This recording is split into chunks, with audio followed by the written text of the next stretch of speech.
नमस्कार दोस्तों, स्वागत है आप सभी का आपके अपने online platform back to book में, जहां पे मैं आज आप लोगों को टॉप 1000 जीके जीएस का सीरीज लेके आया हूं। और इस सीरीज में आप लोगों को इम्पोर्टेंट 1000 जीके जीएस बताऊंगा और उसको डिटेल में समझाऊंगा, जो कि आपके आने वाले EMRS जितने भी EMRS के स्टूडेंट हैं और DSSB के भी स्टूडेंट हैं उनके लिए काफ़ी इंपॉर्टेंट होने वाला है ये सीरीज़। इसलिए आप लोग सभी वीडियो को ज़रूर देखिएगा। तो चलिए पहला क्वेश्चन आज हम लोग देखते हैं। देखिए, पहला क्वेश्चन पूछा गया है कि तृतीय बौद्ध संगीति का आयोजन जो है वो किसके शासनकाल में हुआ था। ठीक है, तो देखिए बौद्ध धर्म में जो बौद्ध संगीति का आयोजन किया गया था, तो टोटल बौद्ध धर्म में जो है 4 बार बौद्ध संगीति का आयोजन हुआ था। ठीक है, लेकिन इस क्वेश्चन में पूछा गया है कि तृतीय बौद्ध संगीति का आयोजन जो है वो किसके शासनकाल में हुआ था। तो इसका जो राइट आंसर है वो हो जाएगा ऑप्शन नंबर बी, यानी अशोक के शासनकाल में जो है वो तृतीय बौद्ध संगीति का आयोजन किया गया था। ठीक है, अब देखिए, अब जब भी क्वेश्चन को पढ़ते हैं तो उससे रिलेटेड दूसरे जो लिंक किया हुआ क्वेश्चन है उसको आप एक बार ज़रूर पढ़ें, ताकि आप उसको उसके बारे में डिटेल में समझ सकें और उसको कोई भी उससे रिलेटेड अगर कोई एग्जाम में क्वेश्चन पूछा जाता है तो आप आसानी से उसका जवाब दे सकें। तो देखिए, मैं पहले ही बता चुका हूँ कि बौद्ध संगीति जो है वो टोटल 4 बार इसका आयोजन किया गया था। तो पहली बौद्ध संगीति जो थी वो 483 ईसा पूर्व में इसका आयोजन किया गया था। जहाँ वो, अब देखिए क्वेश्चन किस तरह से पूछा जाता है। तो पहली बौद्ध संगीति का आयोजन कब किया गया था, तो वो 483 हो जाएगा। कहाँ पे किया गया था, तो वो राजगीर हो जाएगा। किसके शासनकाल में किया गया था, तो वो अजातशत्रु के शासनकाल में किया गया था। ठीक है, तो देखिए इस टाइप से अगर आप इसको याद रख लेते हैं टेबल को, तो आप सिर्फ इस क्वेश्चन से जो है आप टोटल 15-20 क्वेश्चन को सॉल्व कर पाइएगा, और ये सारा जो है वो एग्जाम में पूछा जाता है। अब देखिए, दूसरी बौद्ध संगति जो था वो 383 ईसा पूर्व में हुआ था। देखिए, पहली और दूसरी का डिफरेंस जो था वो 100 वर्ष का डिफरेंस था, तो इसलिए आप लोग यहाँ से भी इसको लिंक करके याद रख सकते हैं। तो देखिए 383 में हुआ था दूसरी, और इसका आयोजन वैशाली में हुआ था। और इसके जब हुआ था उस टाइम जो थे शासक थे वो कलाशोक थे। ठीक है, यानी कलाशोक के शासनकाल में दूसरी बौद्ध संगति का आयोजन वैशाली में किया गया था। अब देखिए, तीसरी तो एग्जाम में पूछा, इस क्वेश्चन में पूछा ही गया था। तो तीसरी का आयोजन जो है वो पाटलिपुत्र में किया गया था 255 ईसा पूर्व में, और उस टाइम शासक जो थे वो अशोक थे। ठीक है, तो यही हम लोग का क्वेश्चन था। और चौथी जो और अंतिम बौद्ध संगति का जो आयोजन हुआ था वो ईस्वी के प्रथम शताब्दी में इसका आयोजन किया गया था।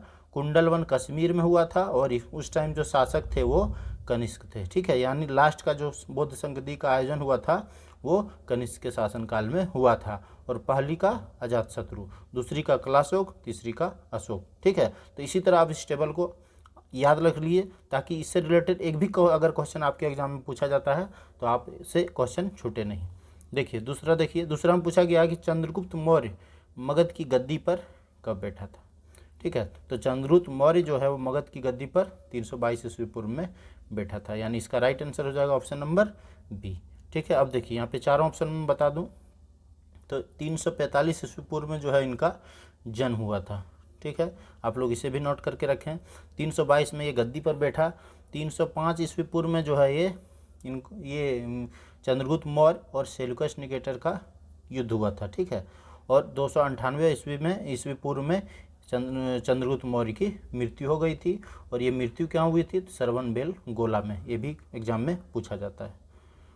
ठीक है, चलिए अब उसके पहले मैं आप लोग से एक रिक्वेस्ट कर रहा हूँ, यदि आप लोग वीडियो देखिएगा और आपको पसंद आएगा तो लाइक शेयर जरूर कीजिएगा, कमेंट करके बताइएगा, ताकि इसका अगला पार्ट भी अपलोड किया जाए।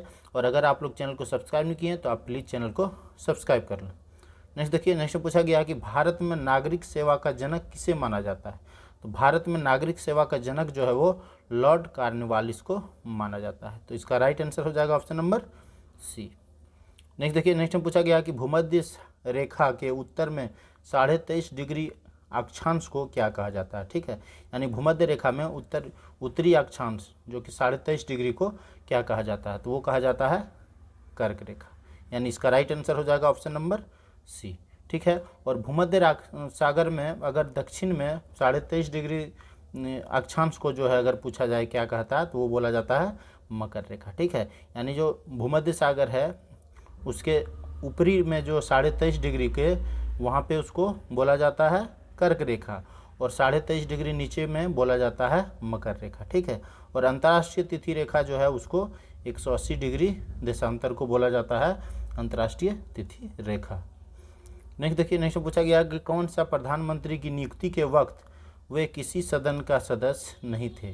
तो HD देवगौड़ा की जब नियुक्ति हुई थी तो वो किसी भी सदन के सदस्य नहीं थे। तो इसका राइट आंसर हो जाएगा ऑप्शन नंबर ए। ठीक है, नेक्स्ट देखिए, नेक्स्ट में पूछा गया कि भारतीय वन्य जीव संस्थान कहाँ स्थित है। तो भारतीय वन्य जीव संस्थान जो है वो देहरादून में स्थित है। तो इसका राइट आंसर हो जाएगा ऑप्शन नंबर डी। नेक्स्ट देखिए, नेक्स्ट में पूछा गया है कि किसको Skoch chief minister of the year 2021 का से सम्मानित किया गया है। तो Skoch chief minister of the year 2021 से आंध्र प्रदेश के CM जो है YS जगन मोहन रेड्डी, इनको सम्मानित किया गया है। ठीक है, तो इसका राइट आंसर हो गया ऑप्शन नंबर सी। ठीक है, अब देखिए, ये तो करंट से पूछा गया था क्वेश्चन था, तो आपके एग्जाम में जो है वो प्रीवियस ईयर्स में देखा हूँ कि उसमें करंट से भी रिलेटेड क्वेश्चन जो है वो 4-5 पूछा जाता है। तो अगर आप लोग करंट पढ़ना चाहते हैं तो इस चैनल के लिंक में जो है प्लेलिस्ट में जाइए, वहाँ पे 2020 का और 2021 का मई तक का सारा करंट अफेयर्स जो है वो अपलोड किया जा चुका है। तो आप लोग उसको एक बार अगर देख लेते हैं तो आपका एक भी एग्जाम में जो है वो करंट अफेयर्स नहीं छूटेगा। नेक्स्ट देखिए, नेक्स्ट पूछा गया कि हॉर्नबिल महोत्सव किस राज्य में मनाया जाता है। तो हॉर्नबिल महोत्सव जो है वो नागालैंड में मनाया जाता है। इसका राइट आंसर हो जाएगा ऑप्शन नंबर बी। ठीक है, और एक मनाया जाता है पक्के पागा हॉर्नबिल महोत्सव। ठीक है, तो वो जो है वो अरुणाचल प्रदेश में मनाया जाता है, लेकिन अगर सिर्फ हॉर्नबिल पूछा जाए तो वो नागालैंड होगा। तो इसको आप लोग याद रखें। नेक्स्ट देखिए, नेक्स्ट पूछा गया कि DRDO की स्थापना कब हुई थी। ठीक है, तो DRDO की स्थापना जो है वो 1958 को हुई थी। तो इसका राइट आंसर हो गया ऑप्शन नंबर सी। ठीक है, अब देखिए, DRDO की बात हुई तो DRDO का फुल फॉर्म होता है defence research and development organisation. ठीक है, इसका हेडक्वार्टर जो है वो न्यू दिल्ली में है। इसके चेयरमैन जो है प्रेजेंट में वो डॉक्टर G सतीश रेड्डी हैं। और इसका मोटो भी एग्जाम में पूछा जाता है। इसका मोटो होता है स्ट्रेंथ ओरिजिन इन नॉलेज। ठीक है, ये इंग्लिश में होता है और इसको एक संस्कृत में भी है, वल्स्य मूलम विज्ञानम। तो आप लोग उस दोनों को याद रखें। नेक्स्ट देखिए, नेक्स्ट पूछा गया कि विश्व हाथ स्वच्छता दिवस कब मनाया जाता है। तो विश्व हाथ स्वच्छता दिवस जो है वो 5 मई को मनाया जाता है। तो इसका राइट आंसर हो गया ऑप्शन नंबर डी। ठीक है, अब देखिए, 3 मई था ऑप्शन में, तो 3 मई जो है विश्व प्रेस स्वतंत्रता दिवस मनाया जाता है। 22 अप्रैल को वर्ल्ड अर्थ डे मनाया जाता है और 22 मार्च को वर्ल्ड वाटर डे मनाया जाता है। ठीक है, तो देखिए, ये चारों जो ऑप्शन में दिया था ये चारों ही इंपॉर्टेंट है और मैं चारों को बता दिया हूँ, इसलिए आप लोग इसको भी अलग अलग नोट करके रखें। नेक्स्ट देखिए, नेक्स्ट में पूछा गया कि शरीर के अंदर रक्त को जमने से कौन रोकता है। ठीक है, ये यहाँ पे थोड़ा सा मिस्टेक हुआ है। वो इस क्वेश्चन है कि शरीर के अंदर जो है वो रक्त को जमने से कौन रोकता है। ठीक है, तो वो विटामिन के रोकता है। तो इसका राइट आंसर हो जाएगा ऑप्शन नंबर डी। नेक्स्ट देखिए, नेक्स्ट में पूछा गया कि पृथ्वी का सबसे भीतरी भाग वाला क्रोड जो है वो किसका बना होता है। तो पृथ्वी के सबसे भीतरी भाग का क्रोड जो है वो लोहा और निकेल का बना होता है। तो इसका राइट आंसर हो गया ऑप्शन नंबर डी। नहीं देखिए, नेक्स्ट में पूछा गया कि विंध्याचल और सतपुड़ा पहाड़ियों के बीच से होकर बहने वाली नदी का नाम क्या है।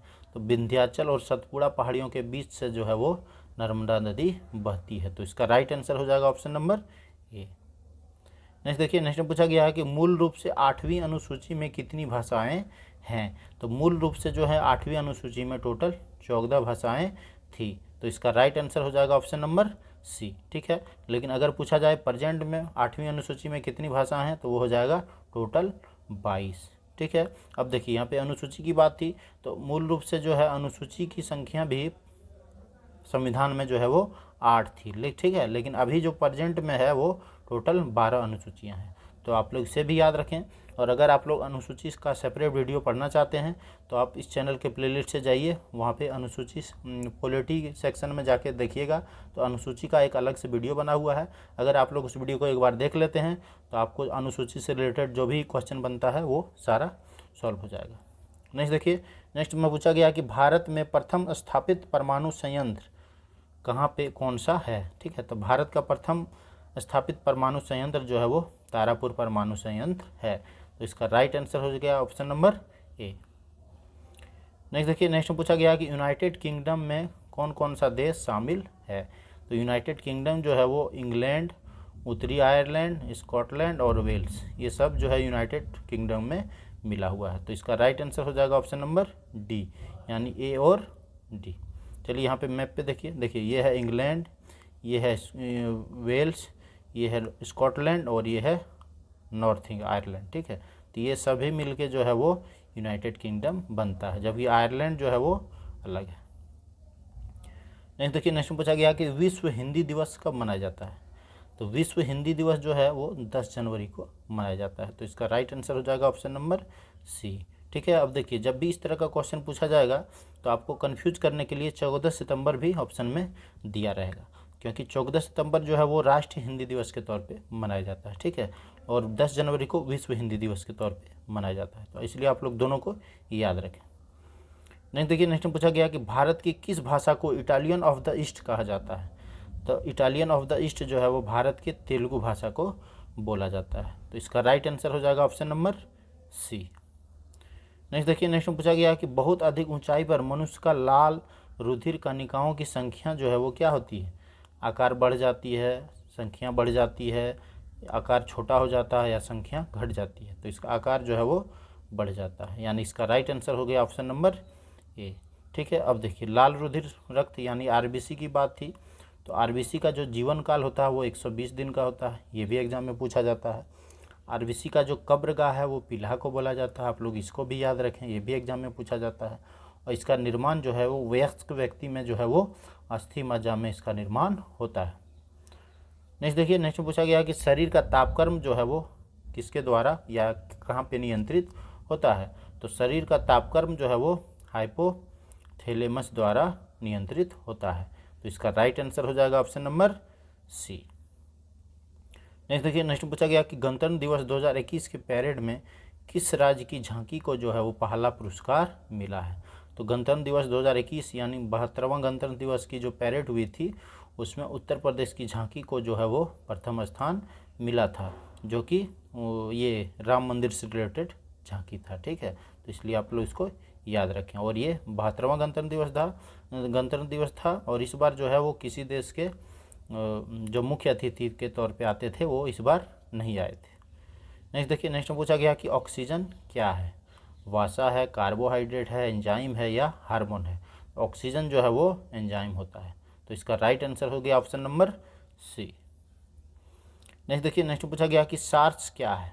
SARS, सार्स जो है एक विषाणु जनित रोग है। ठीक है, तो इसका राइट आंसर हो गया ऑप्शन नंबर बी, जो कि आप लोगों को पता होगा अभी हाल ही में जो कोरोना वायरस चल रहा है वो सार्स कैटेगरी का ही एक विषाणु जनित रोग है। ठीक है, अब देखिए सार्स की बात है तो इसका फुल फॉर्म आप लोग याद रखें। इसका फुल फॉर्म होता है सीवियर एक्यूट रेस्पिरेटरी सिंड्रोम, ये एग्जाम में पूछा जा सकता है।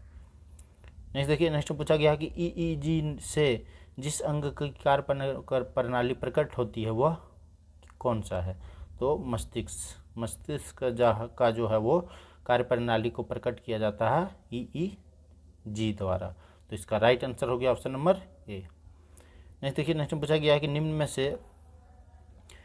में से किस में रक्त नहीं होता है किंतु वह श्वसन करता है।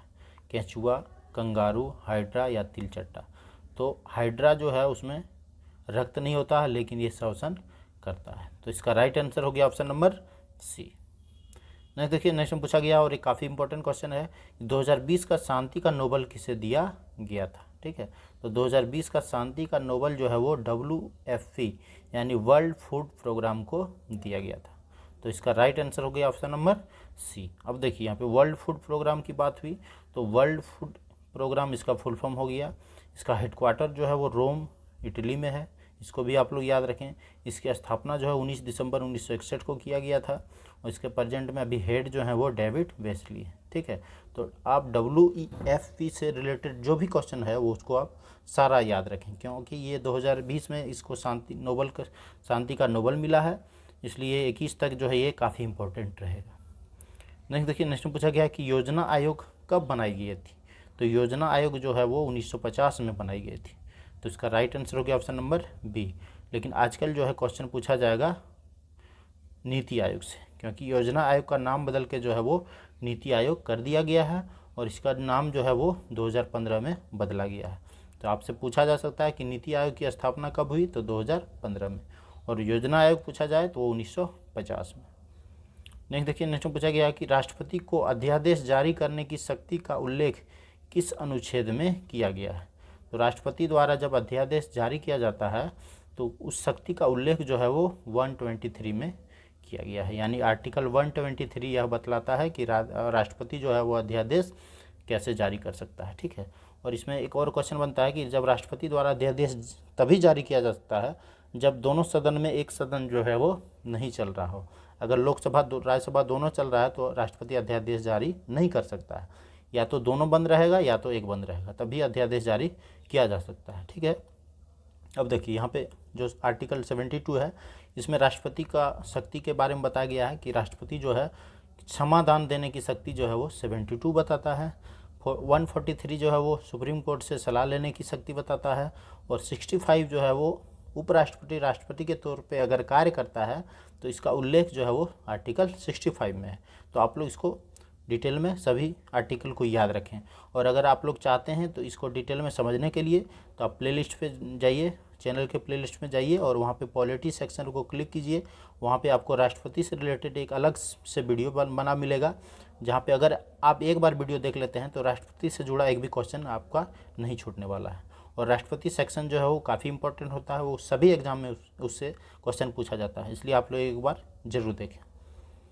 नेक्स्ट देखिए, नेक्स्ट पूछा गया कि राष्ट्रपति पर महाभियोग की प्रक्रिया किस अनुच्छेद द्वारा चलाया जाता है। तो राष्ट्रपति पर महाभियोग की प्रक्रिया जो है वो आर्टिकल 61 द्वारा चलाया जाता है। तो इसका राइट आंसर हो जाएगा ऑप्शन नंबर डी। नेक्स्ट देखिए, नेक्स्ट पूछा गया कि जम्मू कश्मीर के प्रथम उपराज्यपाल का नाम क्या है।